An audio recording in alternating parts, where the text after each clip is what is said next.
You are simply divine. You are both human and divine. We are all of and from the same divine source. Are you ready to ignite the divine spark within you? Are you ready to become the fullest expression of the radiant love light being you truly are? Are you ready to lighten up? Introducing your co-host Suzanne Ross and myself, Mathues Imhotep, your global transformers leading you into the golden age. Welcome to the Lighten Up radio show dedicated to the awakening and ascension of humanity. It's time to lighten up. Greetings, beloveds, and welcome to the first show of Lighten Up Radio. I am your co-host, Suzanne Ross, and I am here with Mathues Imhotep. Wonderful. So glad to be here. This radio show is dedicated to the awakening and ascension of humanity. We've both dedicated our life to the transformation of humanity into a higher way of living and being. And so our goal is to inspire, empower, and enlighten. Right, Matthew? Indeed, and we are global transformers. I've actually been using that word to describe myself for a decade now. And so, we have a lot planned. This is exciting because I haven't been on the radio in a while, and I used to have my own show called Saint, and we're doing something similar, but with Suzanne, who has the transmedia effect because we're going out through multifaceted formats. So we're quite excited to bring this show to you. Yes, it is a multimedia show. So while we're coming to you on the radio, you can also tune into our website at lightenuptv.net and watch the video, because we really wanted to add these powerful graphics, photos, images, titles, because it really does enhance what we're talking about during the show. And Mathues has some amazing images that are really activational. Well, thank you. Yeah, we're going to be highlighting some of each of our work. My book material, The Seventh Seal, Hidden Wisdom Unveiled, and my video series called The Gnosis Unveiled is going to be very compelling. And Suzanne's work with everything she's doing with Supernatural Adventures, and her new book we'll hear about, Rise Up. So we've got a lot of great things in store. And we feel that they're a really excellent complement for each other. My book, Wake Up, came out in the spring of 2015, and it's really directed more towards a mainstream audience with practical spirituality. And these are tools and practices that you can apply to your everyday life. My second book, Rise Up, will be more metaphysical and advance my readers on their journey. At the same time, Mathues' book Mathues has 3 books, really explore ancient and sacred wisdom teachings, particularly from the Egyptian mystery schools, but he's written it to appeal to many levels of people on their path. So we're going to take those ancient sacred wisdom teachings, combine them with some practical spirituality to empower and enlighten you during this most auspicious time of ascension. Indeed. I'm also working on my 4th and 5th book, The Lost Keys and Divine Codes. But not only are we going to cover our own material, we're going to bring you world-renowned speakers and authors, many which have already been interviewed, and this is going to be fascinating to learn what is happening on the planet today. Absolutely. I've had my show Lighten Up for a couple of years and had the opportunity to interview some global thought leaders from around the world. And we're going to bring in some of those interviews for this show. So the format of the show is going to be really diverse, interactive. It's going to feature Mathues and I engaging in a discussion about the awakening and ascension of humanity, and then we're going to bring in our guest speaker, and they are going to share their wisdom and knowledge, and then we have a very special treat for you at the end of the show. We have the Golden Age Oracle herself, Megan Martinez, who has been channeling the Elohim for years, and she brings in such incredibly profound messages from higher up. Well, not only that, she's been working behind the scenes with humanitarian efforts for global transformation, and we'll learn more about that as we proceed, and it's going to be very exciting, trust me, because I've had my fingers in it as well, and we are making leaps and bounds stride for our transformation. Yes, we are going to be talking about transformation on many levels, socially, financially, spiritually, metaphysically, many levels of transformation going on the planet right now, and we're going to dive into each and every one of them with some fascinating conversations and some really intriguing guests. Speaking of transformation, at this time of the year, it's very auspicious because we're coming up, it's October now, but we're moving into November, which has always been very transformational, and my book is about much of this information pertaining to the Golden Gate and the dawning of the Golden Age and the activation of our divine consciousness, and so I think you're going to be quite surprised with what we have for you. Absolutely. And so we are going to start by talking about this most auspicious time. First of all, we're here in Sedona, Arizona, a crystal city of light on the planet, where spiritual unfoldment and our ability to manifest is so much more amplified in this really high frequency, high vibrational environment. And so we have a lot of thought leaders already living here in Sedona. We have many events. We just wrapped up an event a couple weeks ago, and we have a series of events coming up here in Sedona. And so these authors and speakers, many of them live here. Some of them travel from all over the world to come here. And so very exciting things going on here in Sedona. But let's start out with the big topic going around in all levels of the industry, which is ascension. So Mathues, let's start out by talking about what is ascension?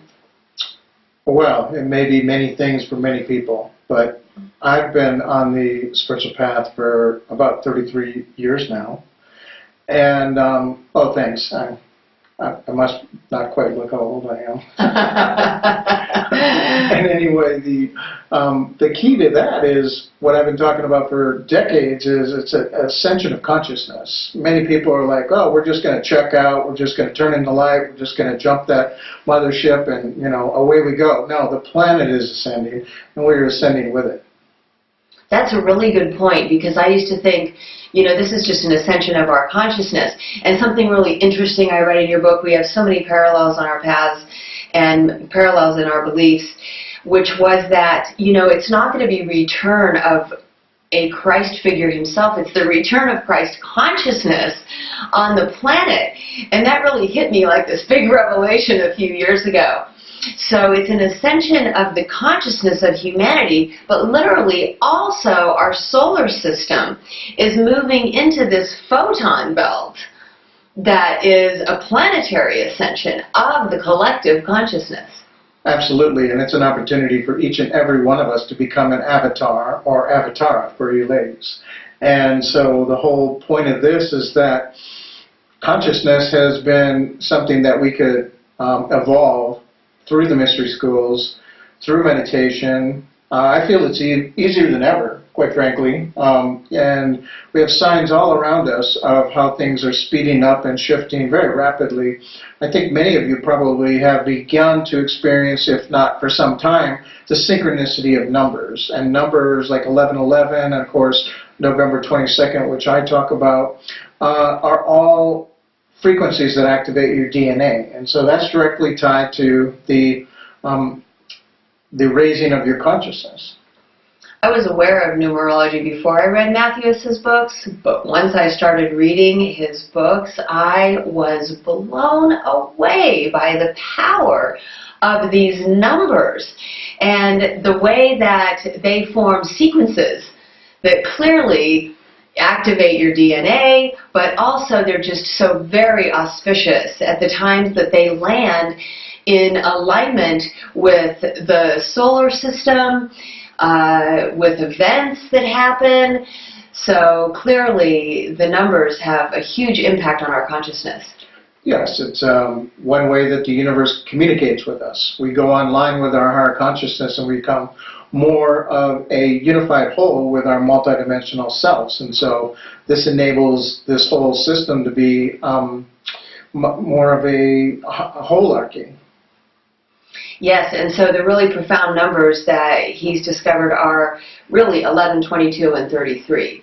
And so can you tell me what 11 really symbolizes? Well, that's the primary message, just to cover for a moment the fact that that was permeating my reality when I was in my late teens and early 20s. I was seeing this number all over the place, and it was clearly getting my attention. And certainly I didn't have all that I have now that I can describe, but many of the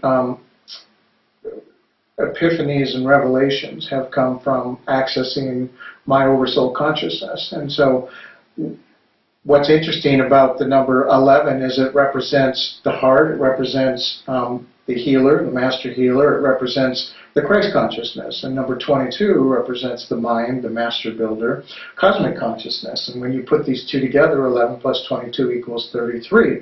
And there's that magic number that, many could reflect upon, Jesus. They say he went on the cross when he was 33.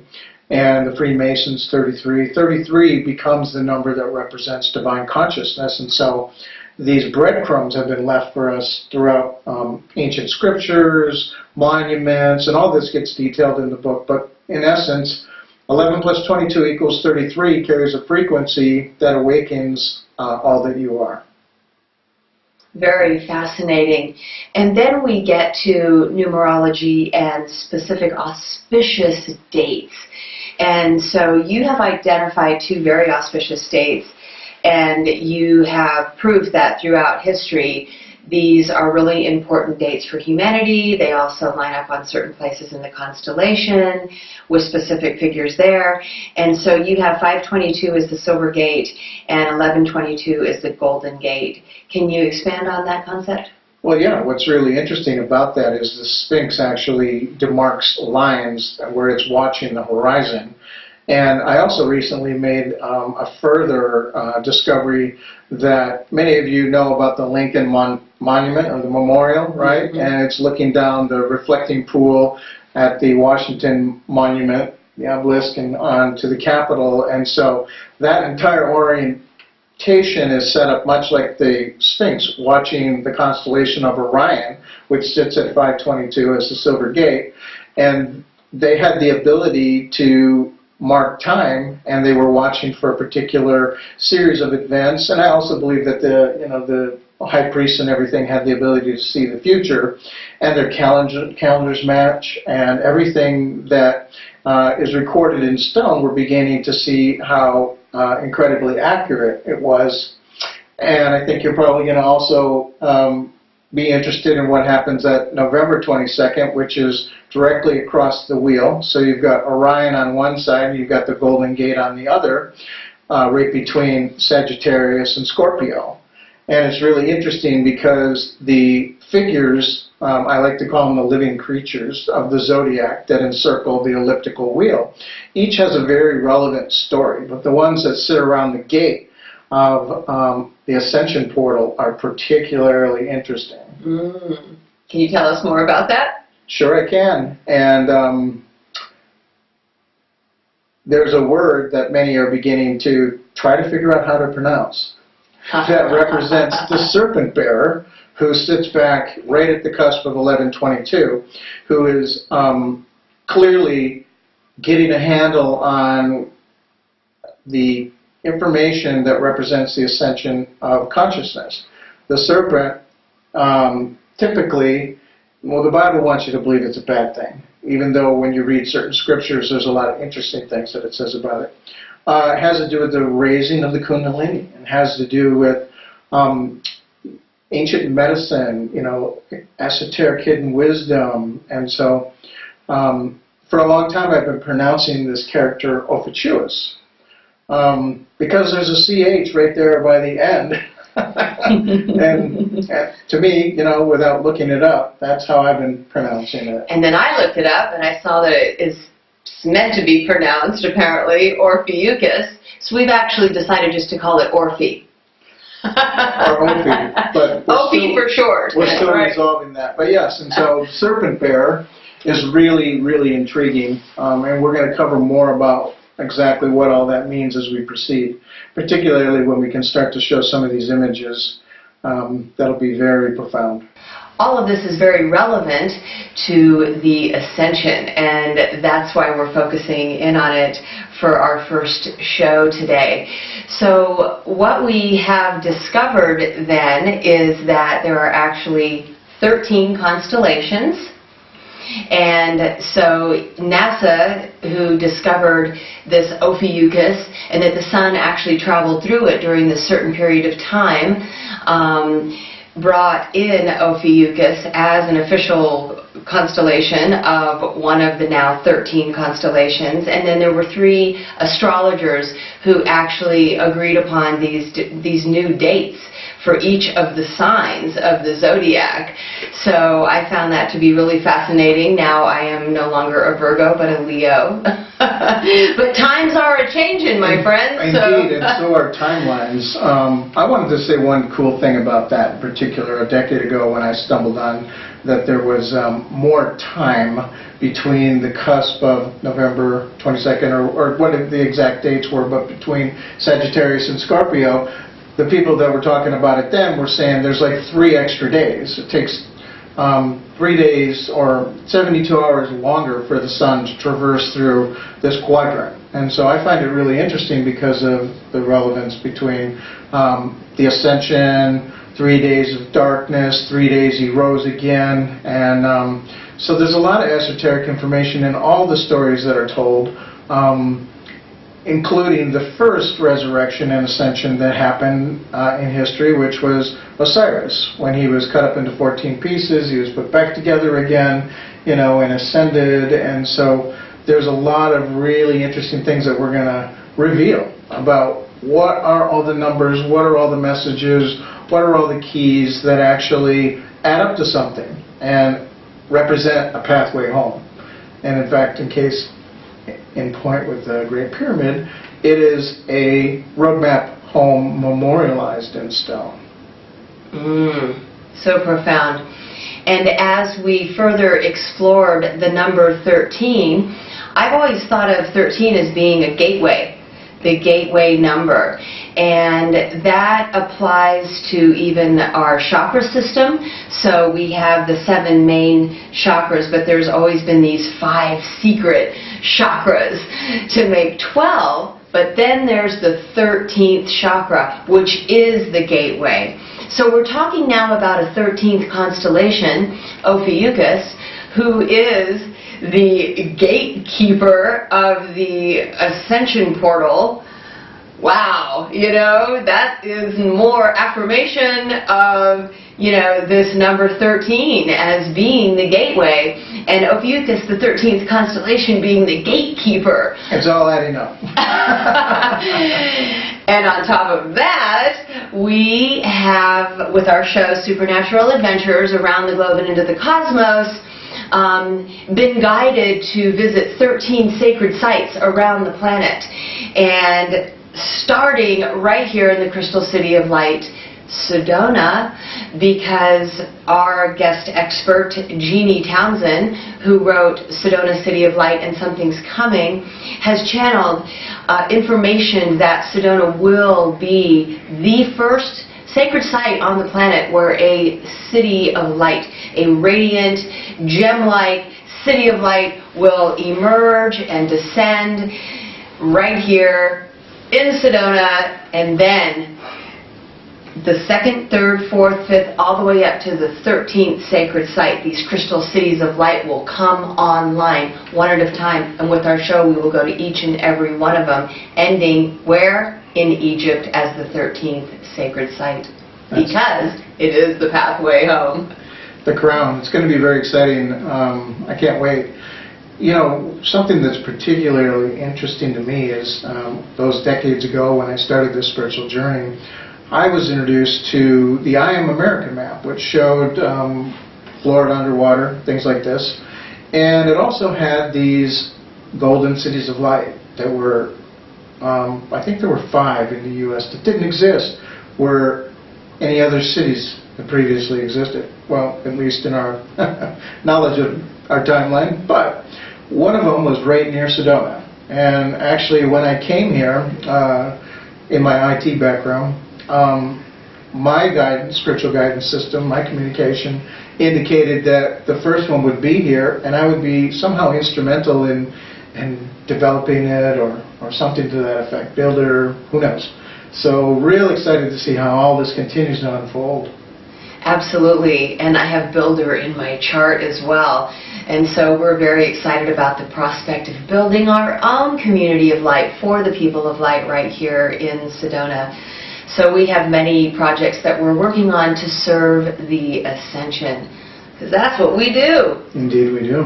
We want to bring you along on this journey.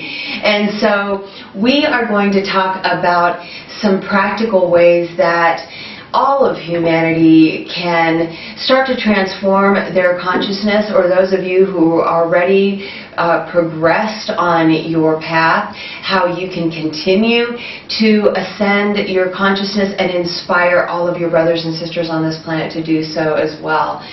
And so a couple of really practical ways that I have found to be very effective personally is really basic, and I just call it redirect. And so the idea is to stay tuned in to your highest self and always be seeking that highest expression of your most divine self. And so it's staying in thoughts that are positive and most conducive to your well-being and the well-being of others. So do you want to know how redirect works? Sure, sometimes I find myself gazing off into space. Yes, and so if you find yourself starting to go into a victim mentality, or you're finding that your thoughts are moving into negativity, blame, resentment, guilt, shame, all that stuff, simply recognize those thoughts and say, redirect. Stay in the moment. Absolutely. And then you can consciously transform those limiting beliefs into much more empowering ones. And because you mentioned staying in the moment, that is another practice. When you find that you're enjoying a beautiful environment out in nature, or you're with your very special friends, and you find that your mind is wandering, simply say out loud, moment, and you can bring yourself right back into the power of the present moment. So that is how we combine sacred wisdom teachings, profound concepts like ascension, and practical everyday spirituality here on our show, Lighten Up. Indeed, we will be teaching you and sharing with you tools that you can apply for your own personal transformation. We'll also be getting into some of the tools that I've developed, and you'll be able to have access to those. It's quite exciting because we're so glad you're here with us, and we have so much to tell you. And so with that, let's bring in our special guest for today's show, who is Joseph P. Anthony. Joseph has been reading the stars for decades, and now he lives right here in Sedona, Arizona, and does most of his astrological readings online. And you can go to his website, which we'll be giving you at the end of this show, and also you can sign up for a reading. So Joseph brings in some really interesting prophecies for 2017 and for each of the different signs and months. Wow, I'm even excited. There are so many people showing up and tapping their divine consciousness. We're going to be just gifted with insights. This is just truly fascinating. Absolutely. And what Joseph has to talk about today is in perfect divine alignment with everything that we have been talking about. So here we go. Stay tuned for Joseph P. Anthony, Astrologer Extraordinaire. Hello and welcome to Lighten Up. I am your host, Suzanne Ross, and I'm so delighted to be here today with Joseph P. Anthony. Welcome, Joseph. Hi, Suzanne. Thanks for having me. Appreciate it. My pleasure. Joseph has been a professional astrologer for over 20 years. So let's talk a little bit about astrology in connection to the Ascension. Oh, that's really big. First of all, people have to understand what astrology really is. It's understanding cycles. That's what it is at its essence, at its core. The people that created astrology, I mean, highly intelligent. Mayans? Did it start with the Mayans? No. It Okay. goes, the Greeks, the Mesopotamians, the Babylonians, it goes that far back. But they had a lot of help. Yes. Because, Mesopotamia, right? Yeah. We had the whole Anunnaki, Nephilim stories, yes. Exactly. 88 constellations. They were able to name and categorize 88 constellations. You can't do that from Earth. There's no way. Okay. So there had to have been some form of help. And so what we understand is these 12, and I know there's 13 with Ophiuchus, we astrologers know that, but these 12 constellations represent sort of a connection to energy. And so each one of these constellations is like a part of our psyche. We all have all 12 in us. It all depends on where they're aligned. So the way it works is, from a symbolic standpoint, the moment you're born, your soul is coming from higher density or higher planes of evolution. And it's traveling down into this physical world, into your soul. And as it does this, it's like a stamp in time, imprinted in time. Now, the reason we use the actual birth, the moment you detach from your mother, they cut the cord, you're born, you're breathing air, and that date of your incarnation, if you will, is because you are detaching from your mother, and you're your own entity, your own energy. So it's a snapshot in time, as opposed to like the womb, when you actually are in that little cell that's forming. And so what astrology is a snapshot in time of the energies at play. Where the moon was, where the sun was, and so on and so forth. The day that your cord was cut. Okay. Yeah, pretty much. I mean, and you feel that's the most accurate too, like.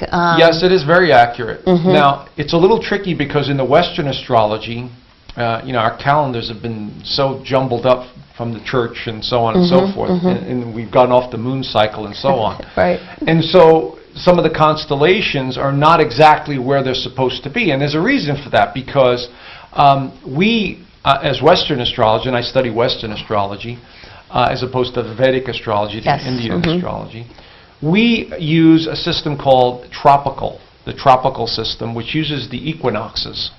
So each year, on March 31st and so on and so forth, we are basically using that as a benchmark for where the planets are.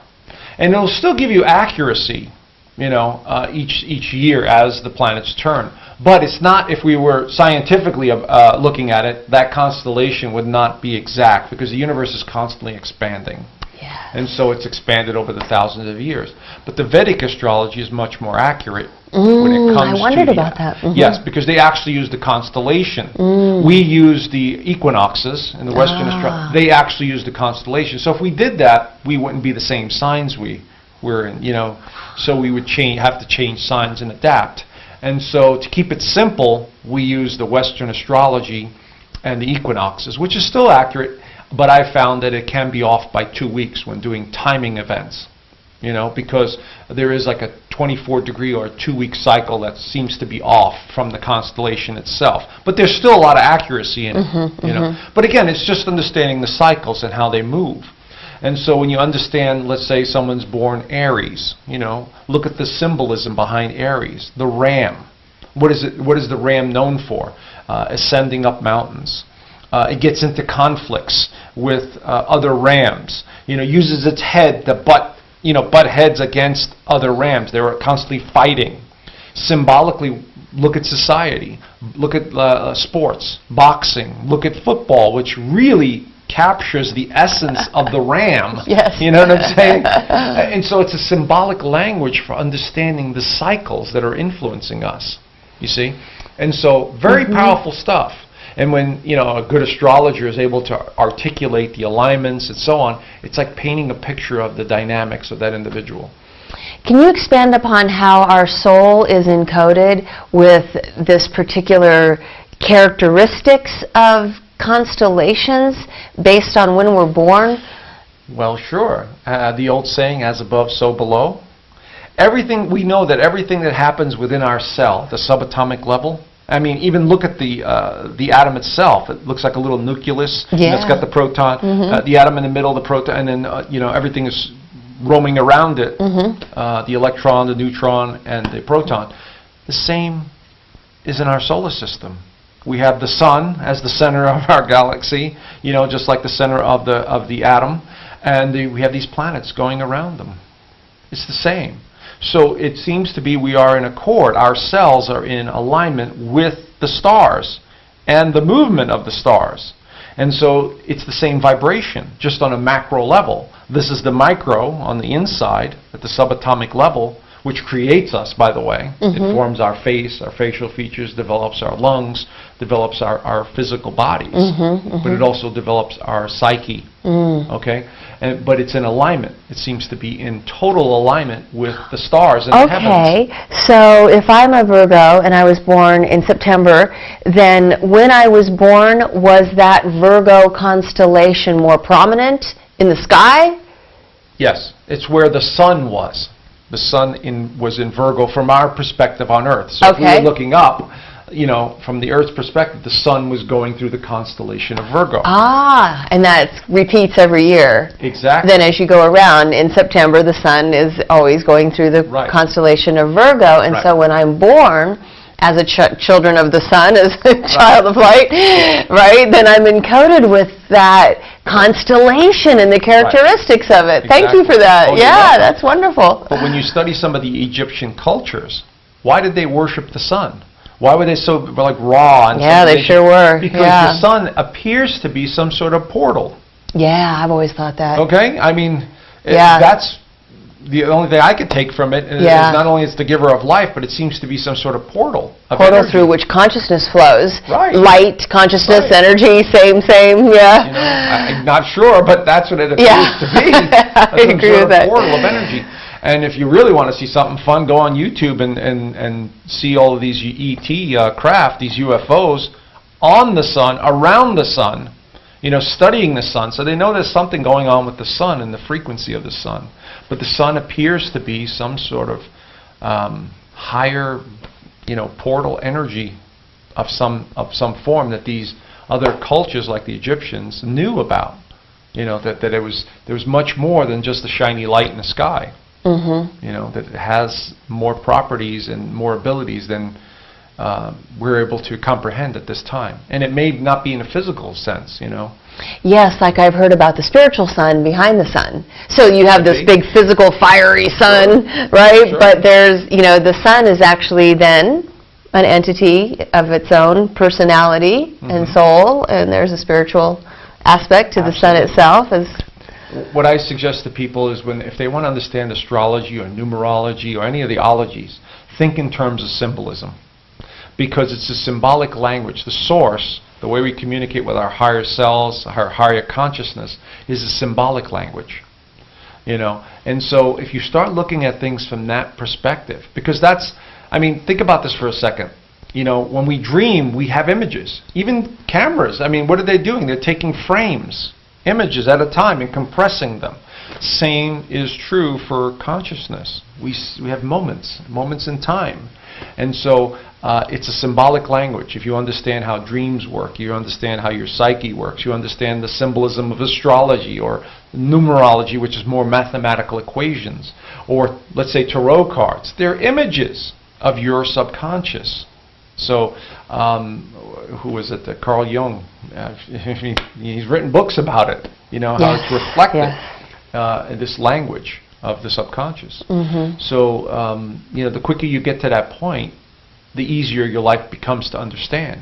Because when you start having images and feelings and thoughts that are not yours, that are coming out of nowhere, you're like, oh, what am I tapping into? What am I seeing here that's important to me? And then you start asking questions, and they have to be asked in a certain way, The problem is too many people ask, oh, I'm never going to meet this person, I'm never going to make that kind of money. They're asking stupid questions. I'm sorry.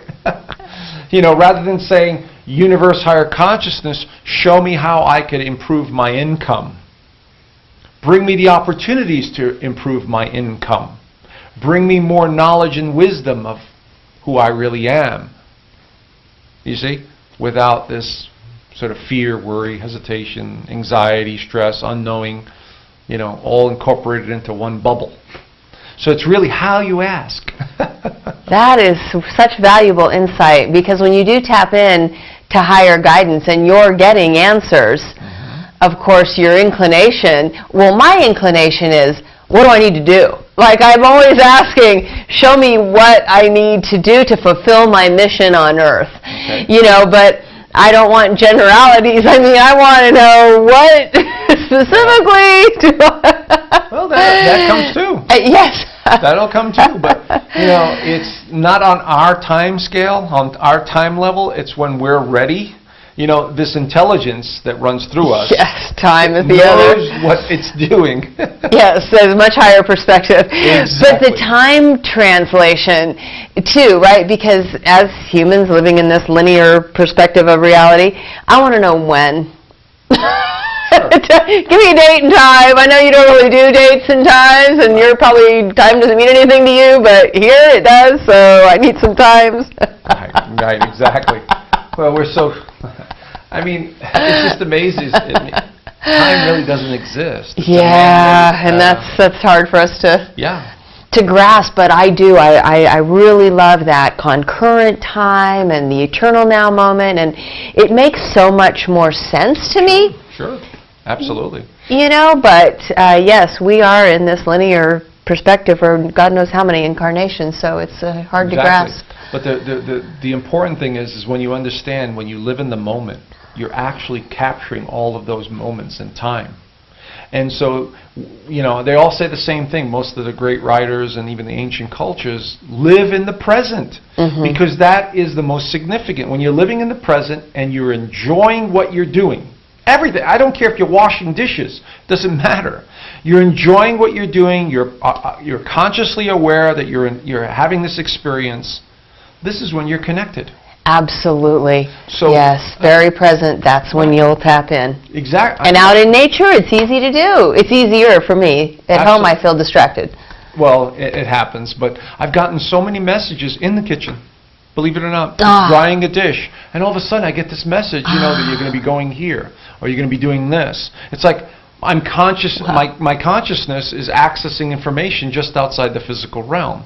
Yes. Because there's no such thing as time. I call them epiphanies. Well, that too. And they can come at the most unexpected times. You're walking down the hall or, something, and suddenly, But I feel like in that moment you're just... Exactly. And so the more you just enjoy who you are, realize who you are, that's the most important. Realize that you're not your body, you're not your mind, you're not your emotions, you're not your job, you're not how much you have.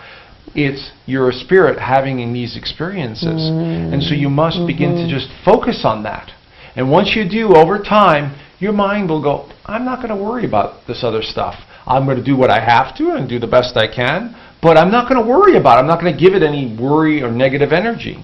And that's the problem right now, is that we're going through such a transformational time, physically, emotionally, psychologically, monetarily. Everything is changing. The world is changing.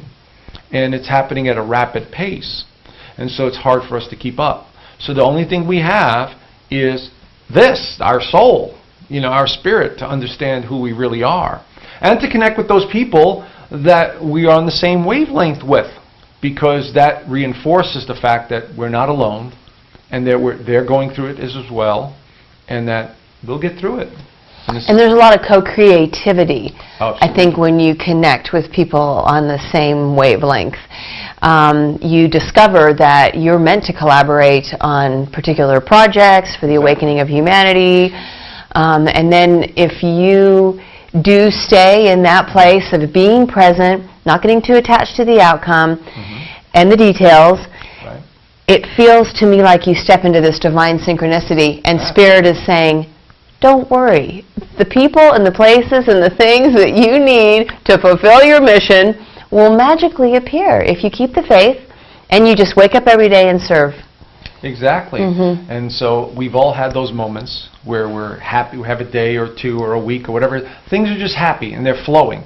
And things just get brought to us. We manifest things. We manifest almost everything we ever need. And it shows up. I mean, it happens all the time. But just people are not consciously aware of it. You know, oh, I thought about that and it happened. I mean, it's incredible. It is the power of our mind to create with pure intentions. Right, exactly. Yes. That's an important key. Absolutely, especially this time. But, you know, it's so important right now to sort of be in alignment with this higher awareness. That's the key. Okay, you don't have to worship anyone. You don't have to worship anything. It's just more in tune with yourself and sort of this higher awareness. That's how it works. You know, that's physics telling us that. That's the ancient cultures from India telling us that, and many others. And so that's all. Really, all it comes down to is that word love, the L-O-V-E word. The more we have of it, the more we want of it. To view the full-length video of my interview with Joseph P. Anthony, just go to www.lightenuptv.net.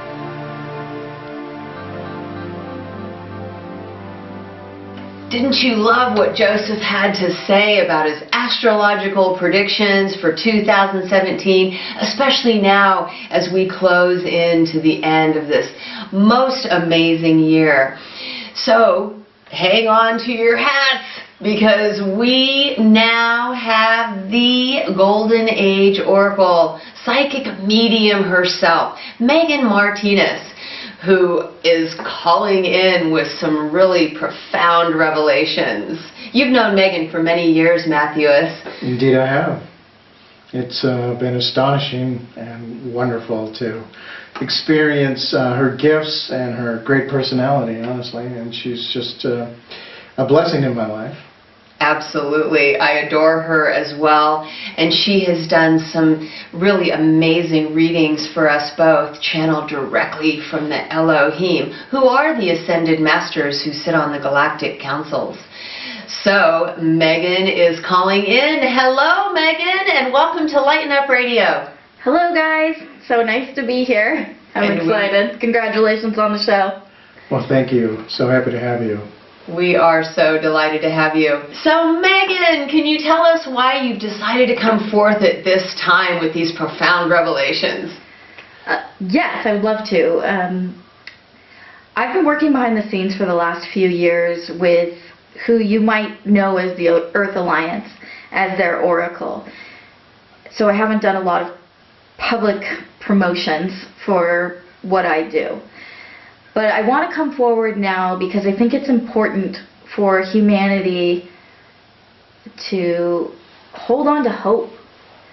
I think that with everything that's going on the planet today, people are losing hope, and they don't know what a multifaceted orchestration is going on behind the scenes to aid in this planet's ascension.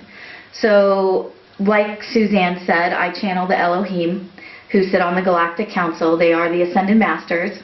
They are the original creator beings, and they've walked this planet before, and they assist us now in this really important time. So the planet itself is going through an ascension process, and it's bringing humanity along with it. It's vibrating at a higher and higher frequency every day, and many people can feel that. It's interesting because even if you're not tuned into what's going on, you can feel this vibration happening. You can feel this shift happening. We're getting hit with these solar flares that are raising the frequency, and what they do when you don't know what's going on is create a little bit of chaos inside of you, a little bit of anxiety. And even if you do know what's going on, that's what you feel as well. So, isn't it true that this acceleration and heightened experience occurs at these celestial events, these equinoxes And like the Blood Moon Alley that I talk about, that I refer to as the opening of the 6th seal, and now we're coming into the 7th seal. And so the acceleration of all this, I mean, I feel like time is speeding up. I mean, I was working the other day, and I swear it was 15 minutes, it was 2 hours. So are you also experiencing that? Yes, it feels like, well, obviously time is a relative thing, right? So the longer you're here, the less a second means to you. However, it does feel like time is going faster. And yesterday, actually, the Elohim commented on this. And essentially, we've shifted into a different dimensional reality. And because of this, time is not the same. It is speeding up. It is going faster, and everything in itself just feels a little bit malleable. Like we can manipulate energy and matter more so than we have in the past. So everything, with all the veils that are dropping and all of the revelations that are happening, and the higher our frequency raises, the more we can access our higher dimensional abilities in our 3D form. And that in itself is ascension. That is mastery. So mastery is taking those higher dimensional skills and applying them to your 3D life and being able to access those things in a 3D world. Now, many people have been experiencing this Mandela effect or noticing it. What would you, I know we've talked, offline before, what would you further say about the unity timeline?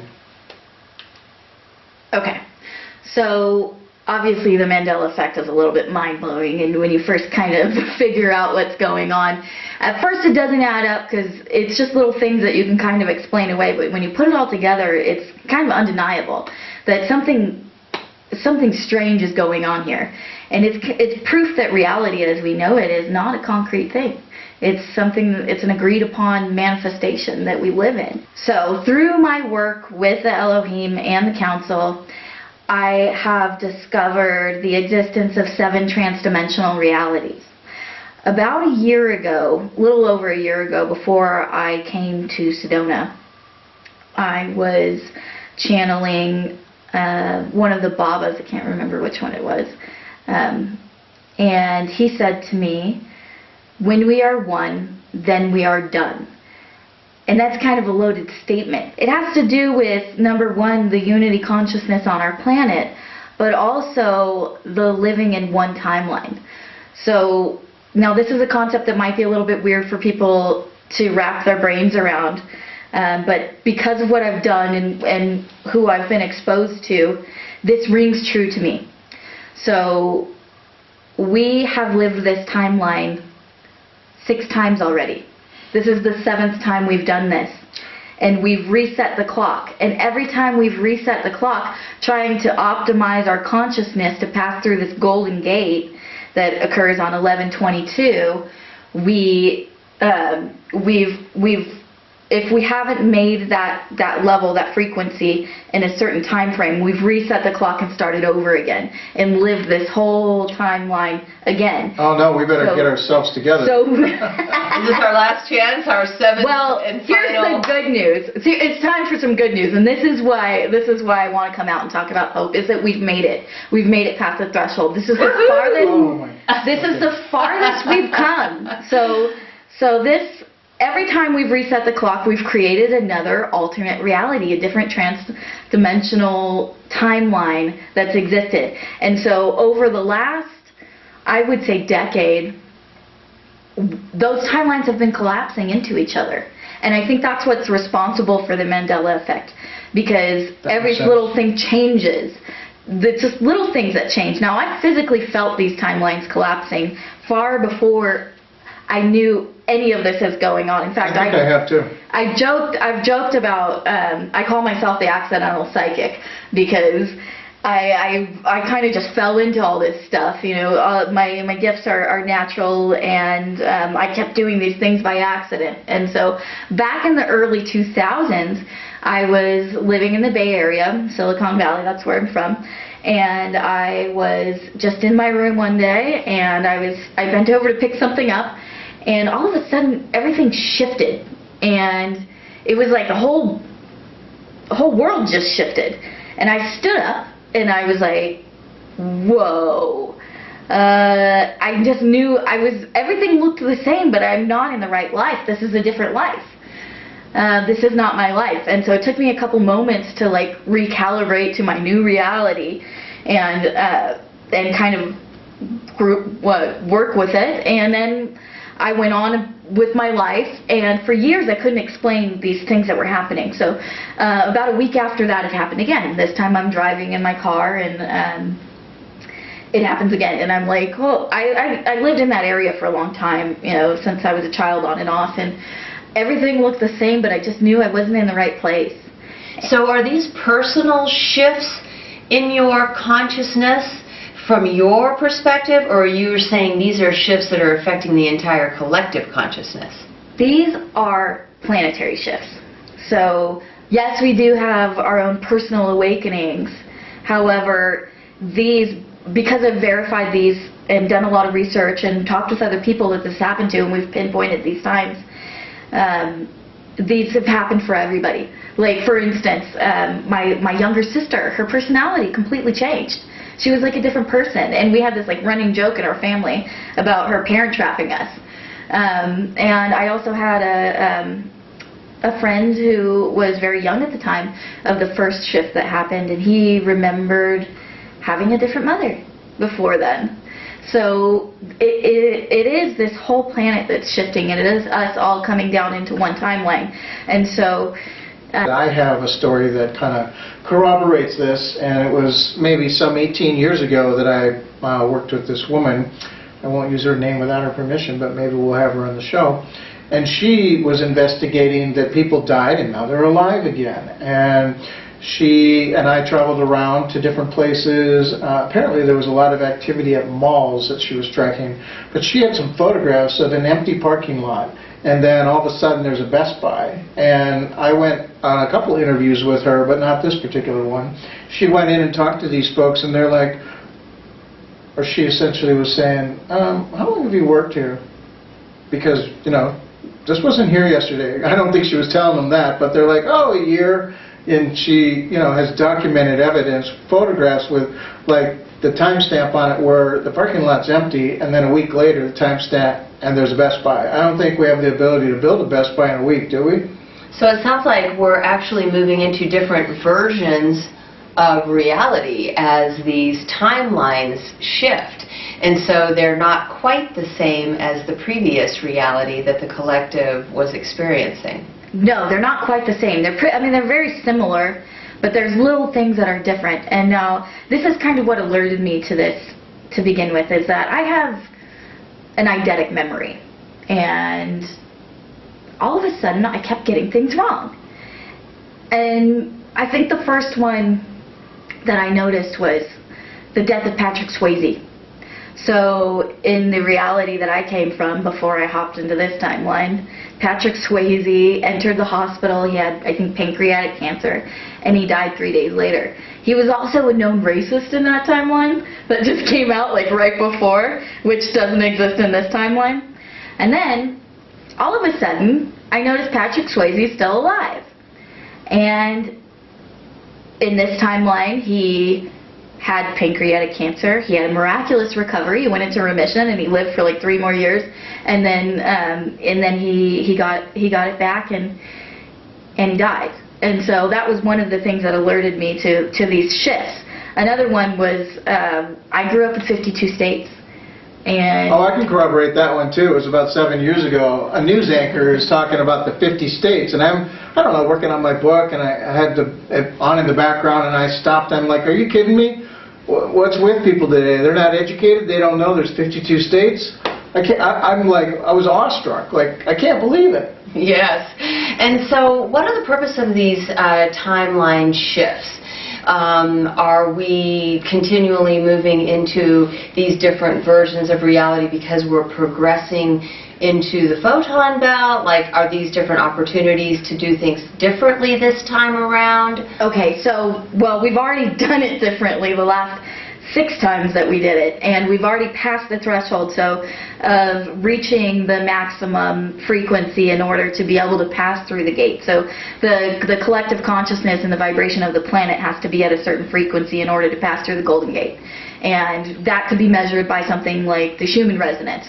So as many of you know, the Schumann resonance is the megahertz vibration of the planet that for most of our existence has been at 7.8 and has gradually been increasing over the last few years, so that now it's spiked up to about 90. And so that's evidence, right? That's scientific evidence that our planet is vibrating at a higher frequency. So another interesting tidbit that the council shared with me is this, and this goes back to what Baba was saying about when we are one, then we are done.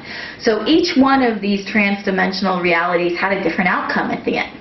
One may have gone down a path where they were an AI society, and if you've read anything or seen anything about Al Bielek, he's visited this timeline. Yep. Mm-hmm. And so there's this AI future, and it kind of reminds me of the movie The Giver, where everything's kind of bland and creation is lost and people lose their individual identity. So that's one of the timelines that we've had.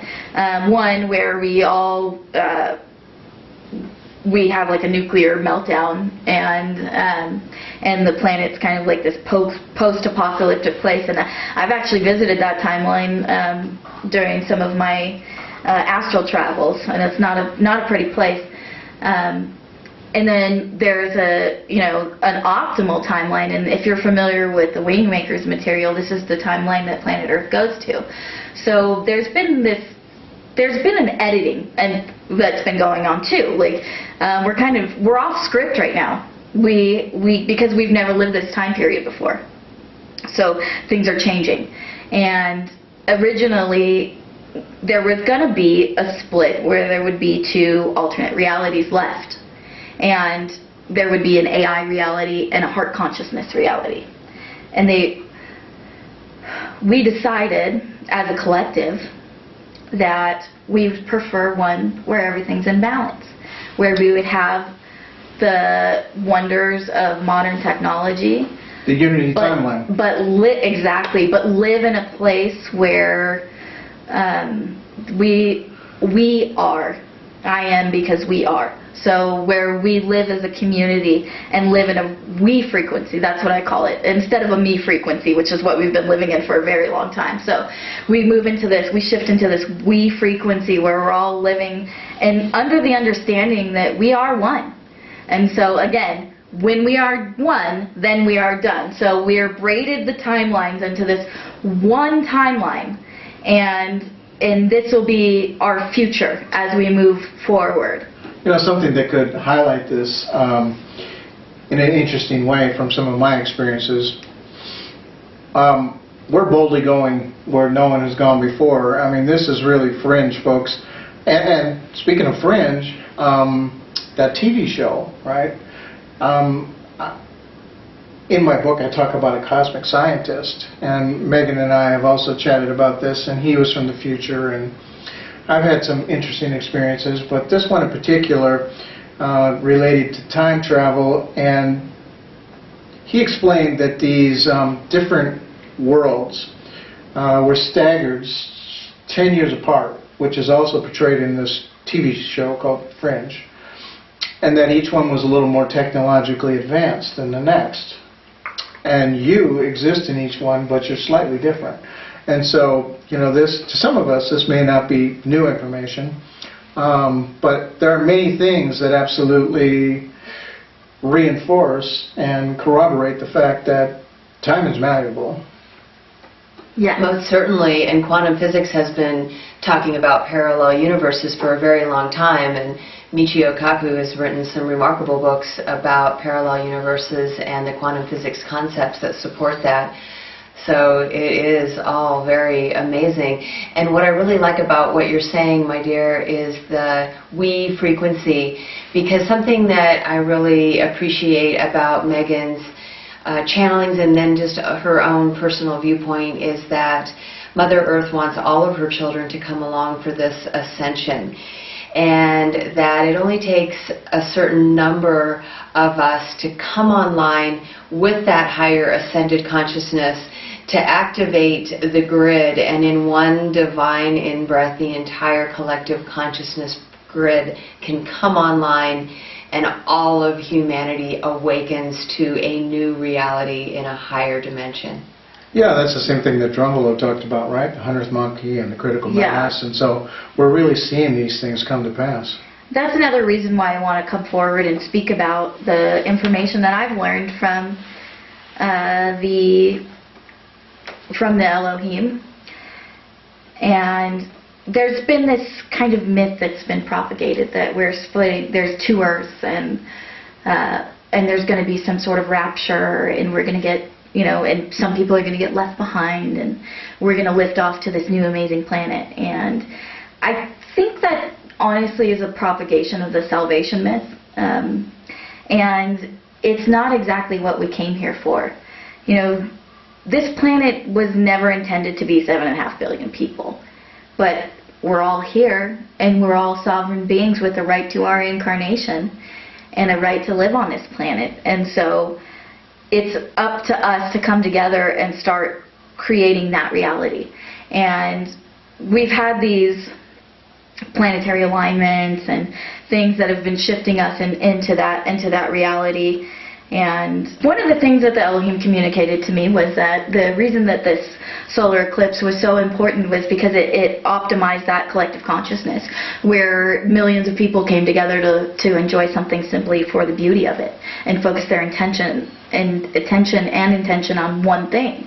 But it also marked the end of a 7-year initiation for the Ascension pioneers. That's what I call them, the light workers that came here to forge the path. So we, first wave is what so we have these Ascension pioneers that have come here in this with the consciousness, knowing what's going on, and have started to illuminate and forge the path for others. So the next 7 years, that's ended by the second eclipse that's coming in 2024, is about the initiation of the rest of humanity. And so now that we've taken 7 years to learn about where we came from and what we're really doing here, it's time for us to go forth and teach. But we need a unity message behind us to go forth and teach. And I don't want to be negative, but I feel that a lot of times in the spiritual community, and this has been my personal experience, that spiritual knowledge comes with a sense of superiority. And instead of turning back and teaching others, some use this knowledge to feel better than others, and then don't want to associate with people who don't get it. And so I feel that coming here with consciousness and an awareness was a gift, and it was part of our purpose.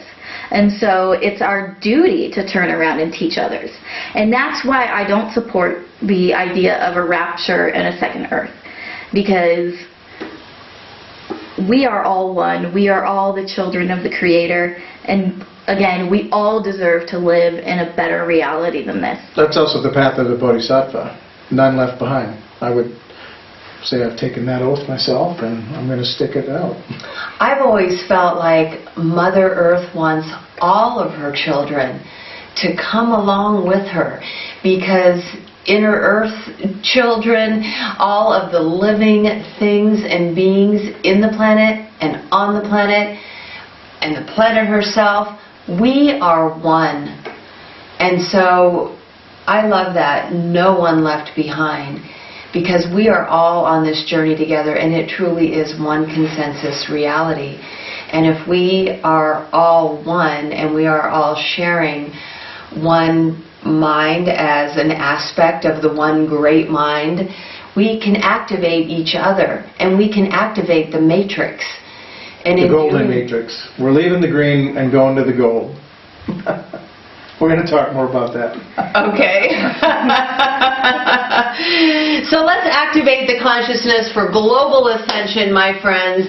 Thank you so very much, Megan. I love your perspectives, and you're so incredibly well-versed and inspirational. She's going to be a regular guest, so this is just the beginning of these fringe episodes and talks of how strange is the world we live in. Oh, it is stranger than fiction, my friends, and we're going to be exploring all of the interesting and intriguing mysteries. And right here in Sedona, where magic and mystery unfold every day. Thank you so much for joining us for this fascinating first episode of Lighten Up Radio. And we're so pleased to have each and every one of you and our guests participate. So let's transform together. It's only a choice away, they say. Absolutely. And you'll be able to view the video version of this show on Tuesday of the following week, the day before our next radio show airs. Okay. So that is so exciting to have a multimedia show. So my friends, transmedia for the transformation of the transdimensional realities. Whoa! And with that, we are signing off. And let's move into that ascension and experience a higher way of living and being. Many blessings to each and every one of you.